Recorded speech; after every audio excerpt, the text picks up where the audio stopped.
मूल बात यह है कि यदि आपके पास विज्ञान है तो आप बता दीजिए मेरे मुट्ठी में क्या है। मूल बात तो ये है ना महाराज, मूल बात ये है कि मेरे हाथों में क्या है, मेरे मुट्ठी में क्या है। यदि विज्ञान आपके पास है तो मैं चैलेंज करता हूं, आप बताइए मुझे क्या है। वो नहीं बता पाएंगे। संजीव जी का मैं सम्मान करता हूं और संजीव जी जो बात कर रहे ठीक है। अब देखिए कल एक मैजिशियन को टीवी में बैठाया गया, वो भी अपनी मैजिक तरीके से एंकर को तुरंत उनका नाम उन्होंने जो मन में सोचा था वो बता दिया। कई तरीके होते हैं, लेकिन यहाँ पे देखिए सवाल इस बात का है कि उसमें अगर कोई फ्रॉड है, कोई छल बेईमानी अगर कर रहे हैं तो समझ में आता है। किसी को कोई परेशान कर रहे हैं, वो तो सनातन धर्म का प्रचार प्रसार कर रहे हैं, हनुमान जी को सामने रख के गुरु के आशीर्वाद से वो कर रहे हैं। जैसे पहले हमारी ज्योतिषाचार्य जी ने कहा तो बिल्कुल ठीक कहा, तो किसी का कोई वहां पे नुकसान तो हो नहीं रहा है। बताने के लिए बहुत से जादूगर है, बहुत से उसी का संजीव जी कर रहे हैं, वो तरीके हैं वो बताने के।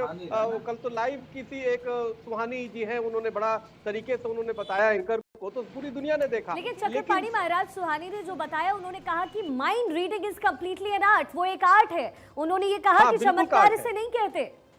देखिए दो तरीके हैं, एक आर्ट अलग होती है, आध्यात्मिक जागृति अलग बात है। जो स्वामी जी पहले कह रहे थे कुंडलिनी जागरण की, वो निश्चित रूप से हमारे यहाँ देखिए अस्पृश्य चिकित्सा। भगवान श्री राम ने जब बाली ने सुग्रीव को मारा तो सुग्रीव को सिर्फ हाथ से सहला करके उनको तुरंत ठीक कर दिया।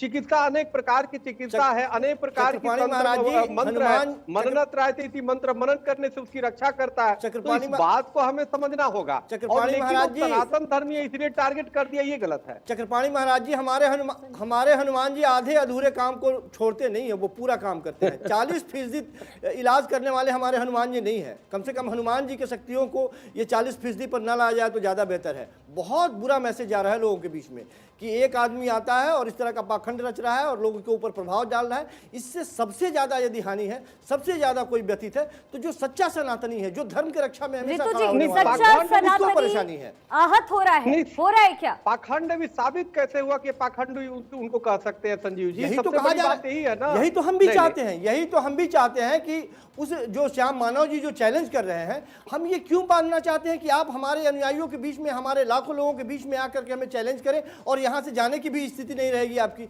हम तो बेहतर होगा कि हम सारे लोगों के इस चैलेंज को मानते हुए हम आपकी जगह पे आते हैं। आप जैसे यदि हमें क्षमता है तो ये चैलेंज स्वीकार करना चाहिए। शास्त्री जी तो कह रहे हैं कि आप आइए, हमारे यहाँ स्वागत है, टिकट भेजने को तैयार है। शास्त्री जी को शास्त्री जी अपने दरवाजे पे उन्हें बुला रहे हैं, जबकि वो चैलेंज करने के लिए तमाम उस तरह की बातें होनी चाहिए, वातावरण होना चाहिए। वो जो जगह तय करने, संजीव जी आप बैल मुझे मार वाली कहावत कर रहे हैं। वो खुद जाए कि लो हमारी परीक्षा ले लो भाई साहब। अरे आपको लेनी है भाई तो आप आइए ना।